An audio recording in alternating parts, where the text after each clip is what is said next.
Howdy, howdy, howdy. This is Rodfather 916. There is a show I haven't finished on Hulu called Muslim Matchmaking. For whatever reason, I'm addicted to these shows. I am an observer of people. I always have. Um, Today, sitting in a park or sitting in a mall, just watching people interact, I sort of take it in, figuring out why people do certain things. I don't say I'm the wisest person in the world because I don't think that person exists. One of the things to be human, I'm sorry about the sniffing, I've got some allergies here. Dusty room. Um,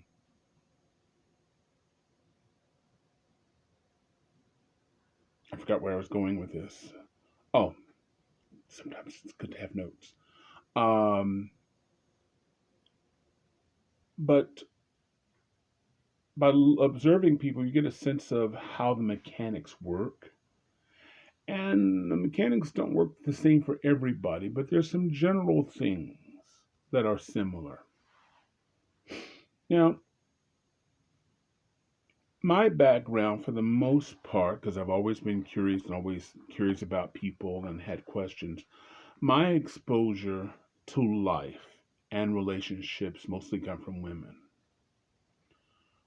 My dad died when I was 6, and there were very few men in my life. I had one uncle who spent a lot of time with me, and some men in the neighborhood, in the community. But what I observed, marriages, relationships, just listening, comes from women. And I believe from that, women talk to each other. They talk to each other about sex. They talk to each other about relationships. They talk about, mistakes they made. This is not something men do. Anything that has to do with shortcomings or failures, we see it or view it as a failure. Some of you are married or some of you have been in relationships. You can relate to this. And to get the man to pour open and talk about his problems is rare.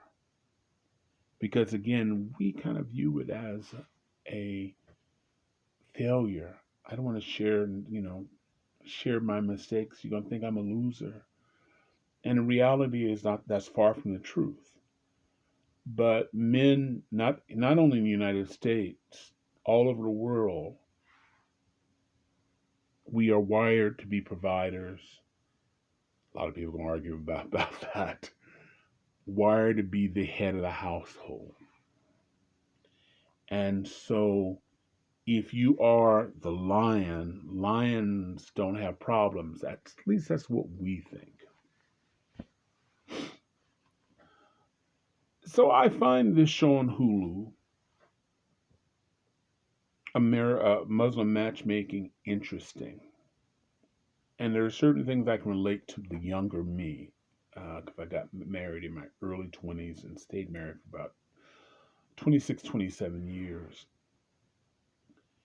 And one of the things that, and I haven't finished the show by the way, one of the things I found very interesting is the 300 questions. Um, Things that they recommend that you talk about 300 questions in 3 months. Now, on the surface, that seems like a lot. But when I think about when I was married, she likes blue, I like blue. We like Earth, Wind, and Fire. We like big cities. She loves San Francisco. We both love San Francisco. We both love traveling. We both want but there were so many things we didn't talk about.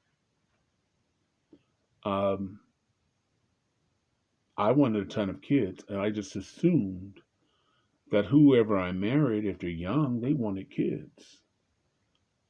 2 years in, I learned that wasn't the case. One of those questions. Um, I had some issues in my family that affected me in relationships. She didn't know that. Um, In fact, a lot of those things that happened, I think, was sort of the demise to our marriage because some of the damage that was done um, through no fault of my own. I didn't, you don't know what's wrong. This is normal. It's happened to my family. But she didn't know that. So right there are three things we didn't discuss. Um, and I'm gonna do this in two parts. This is for the women. Um, the next one tomorrow will be for the men. Um, Now that I'm at a certain age, looking at 70, um, sometimes we have sex too early. Has nothing to do with religion. Has nothing to do with somebody going to heaven or going to hell. But as children, we only ate the vegetables because there was dessert. If there was no dessert, we would have never eaten those vegetables. Who wants vegetables? Green beans, lima beans. Ugh, who does that? But we got through it because there's cake at the end. But what if we didn't have to have the vegetable? We could just go directly to the cake, to the dessert. And sex makes you feel differently. And sometimes sex is the motivator, particularly when you're young or maybe when you're lonely. You know, you like the person, but ultimately, it's about the sex. And you're laying there and you're going, oh God, I love you and I love you too, but you really don't know anything about you. And some of us take these feelings without knowing anything else and hoping for the best. God bless. 6 months, 8 months, a year in, we're going, who is this person? Well, wait a minute, I didn't know they liked this. I didn't know they were like this. They're cruel. They're mean. They're making me crazy. They don't pay their bills. Why can't she hold a job? We need that job to pay the mortgage. But she's about her car being shined, her nails and her clothes. He's about having his wheels, having a new car, a nice stereo, and oh yeah, we have kids too. Missing some questions. So again,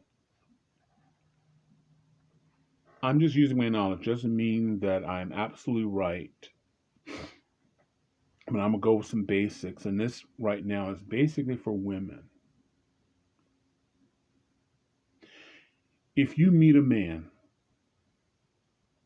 who says, I want someone like my mother, and he says that my mother worked and she cleaned and she did all this stuff, and my father didn't have to do anything, and that goes against the grain for you, this is not the man for you. This is not the man for you. Why, Rodfather? Well, they've told you who they are. You want them to be something else. Let's go into history. For years, for generations, a man could beat the shit out of a woman and not do any jail time. Only time he could do jail time if he killed her. A lot of women didn't work, and the man made all the money. And because of this, her options was to be abused, be disrespected, or move back to her parents where there'll be shame. So we'll put up with this abuse. From my kids on to my nieces, to females in my family, to females I know, get a job, get an education, have your own money. People treat you differently if they think you are dependent on them, even your husband or your boyfriend. I had a situation recently with a cousin down in Southern California. Her man of I think they've been together maybe a little over a year hit her. She works for a law firm, and the next morning, he went to work. She put on her clothes. She called off sick. She found some movers. They picked up her stuff. They packed everything of hers. She didn't take any furniture. She found herself an apartment. She moved all of her things. And when he came home that night for dinner, everything about her was gone. All the pictures she wanted, all of that. Because she had a mother who was a teacher, professional, said the first time he hits you, that's the last time he hits you. You don't make an excuse. Now, when I was coming up, I've actually had family members, because women are really hard on women. But I know mothers and grandmothers who told their children, well, if he beats you, try not, just don't make him upset, because at least you have a man. At least he's paying the bills and taking them. So if you're abused and beaten up, that's okay. So some of the warning signs of a man who's insecure. A lot of men who are insecure will not want their wife to work. They get upset if they discover their wife makes more money than them. But less than 100 years ago, women couldn't open up a bank account or credit card without their husbands. The husbands had free access to their money once they were married, as long as they had the same last name and had the same address. He had access to her. He could beat her without going to jail. That wasn't 100 years ago. That could be your grandmother or an auntie. A lot of women stayed home because they had no choices. They had no education and no money of their own. And if you have a man, like I said, if he grunts, you need to look and listen. If he grunts and he gets upset when you say, hey, I've got my own money, which you shouldn't really do. He knows you have your own money. In fact, you should always have a bank account in your name. He should have a bank account in your name, and you should have a joint bank account together.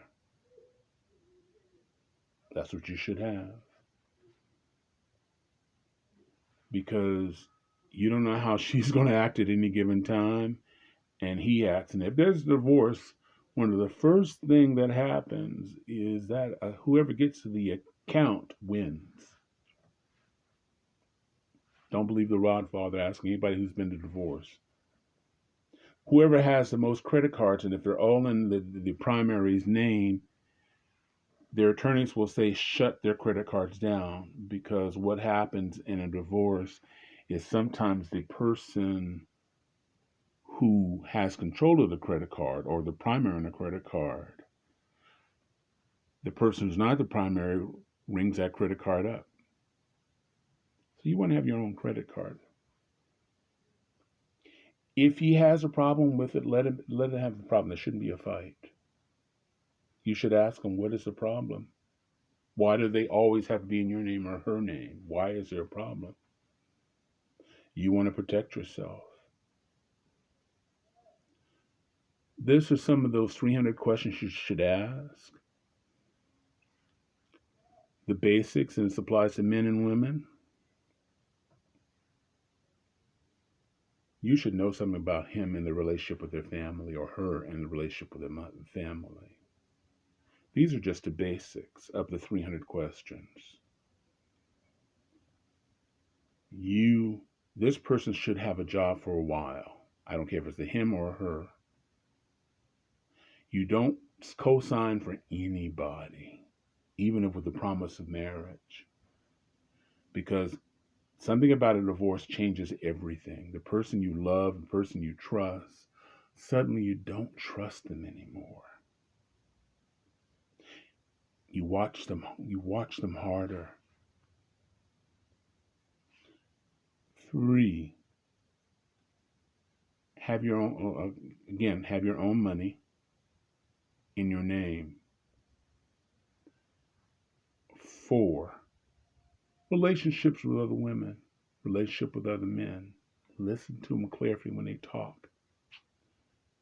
At any time, if everybody she's been with is a bastard and no good, or everybody he's been with is a bitch and no good, you at one point will be the bastard, and she at one point will be the bitch. People don't change. There's a reason, and you can't take his size or her size. I know you're in heart, y'all laying together the whole 9 yards, but whatever he tells you about another woman, particularly if they're all bitches or or she's had nothing but losers and bastards. If they have the same theme, it may not be the people they dated, it may be them. Religion is an issue. If she's Baptist and you're Methodist, what church does kids go through and how important is that? If you see, not here, if you see that's a problem that she goes to your church or his church, that's an issue. That's not going away should you have a family. I'm not going to go over the 300 questions, but these are the conversations you need to have. Relationships with families. How does he treat his friends? How does she treat her friends? Relationships that she has with friends. Does she have long-term friends, or he has long-term friends? Or does he recycle friends or just cut friends? These are important because maybe he or she doesn't have patience. Somebody does something on this life, they take it personally and they cut and run and they cut you out. That could be your marriage. Experts say you should wait a year or 2 before you get married, and you certainly don't want to have any kids. Because where women go wrong, they think with their heart. They have a whole lot of hope. Unfortunately, they don't necessarily have the support from other women, unless those women are older.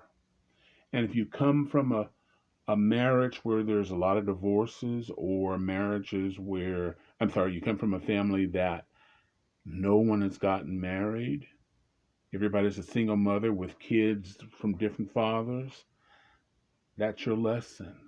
So somehow you need to break the cycle. Now, your family will tell you you're crazy or you think you're better.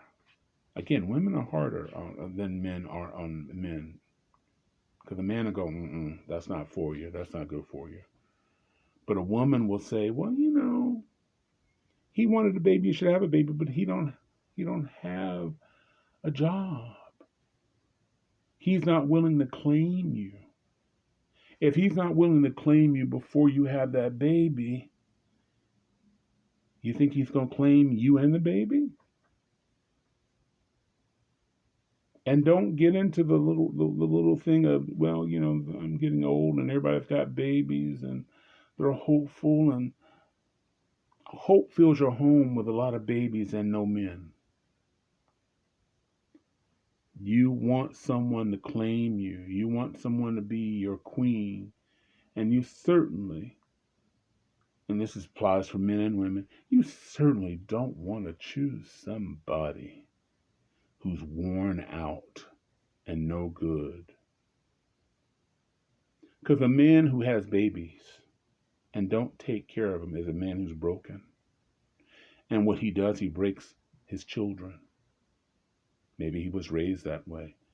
In my generation, this is what a few times I'll say my generation, I grew up at a time that everybody in my block was married. There were very few people, as they said, out of wedlock. There are communities in the United States, usually upper middle class, black and Latino, but I'll say black because it's more of an issue in our community. Um, in Maryland and communities where the majority of the people are married and their kids grow up to marry before they have children. But these are generally upper income communities. Lower income communities, there are a lot more teen pregnancies there are in an upper income community, and that's true in white, black, brown. The only community that I find that is consistent is the Asian, Japanese, Chinese. You don't see that too often where they're out. Again, that's been my experience. Somebody will come, well, in my community, that's different. This is my experience. So you want to take your time to get to know the man. Forget about the wedding. Don't forget about the house you want to get and all the little cute dishes and what you need to study him.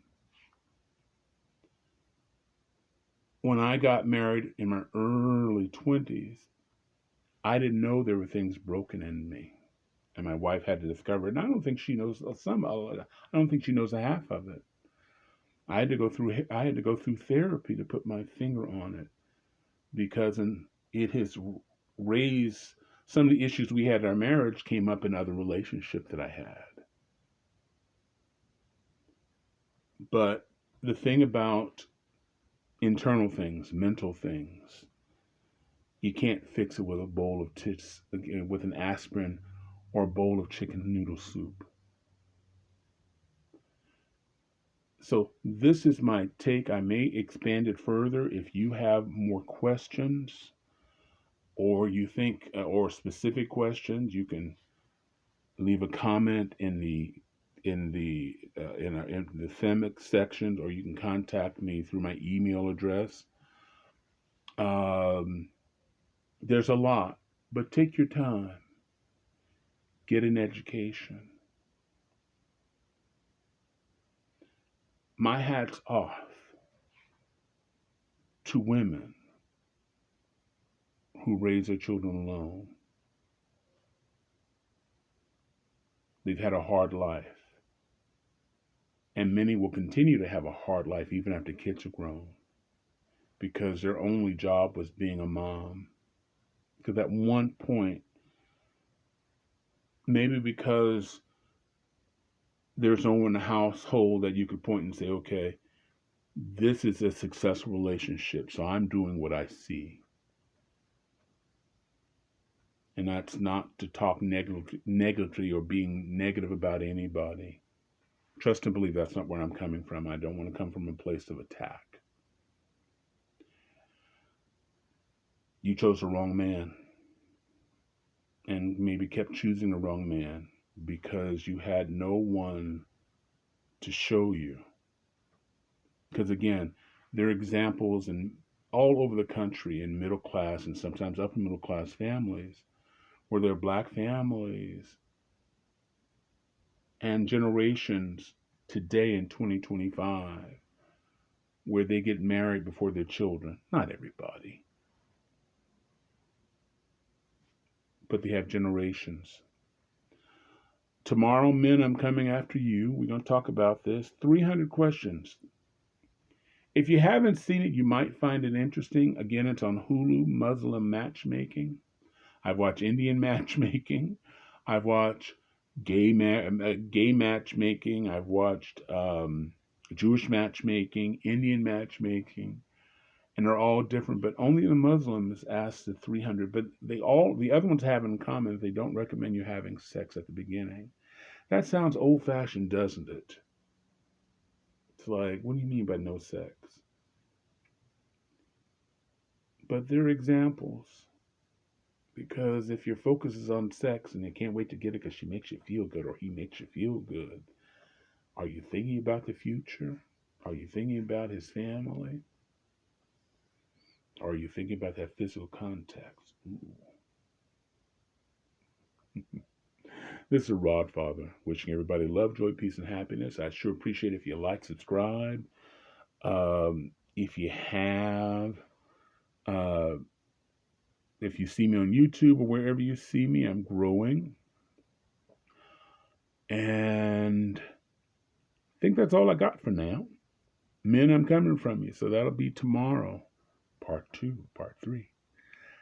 Thanks a lot for watching. Please take care. Rod Father out.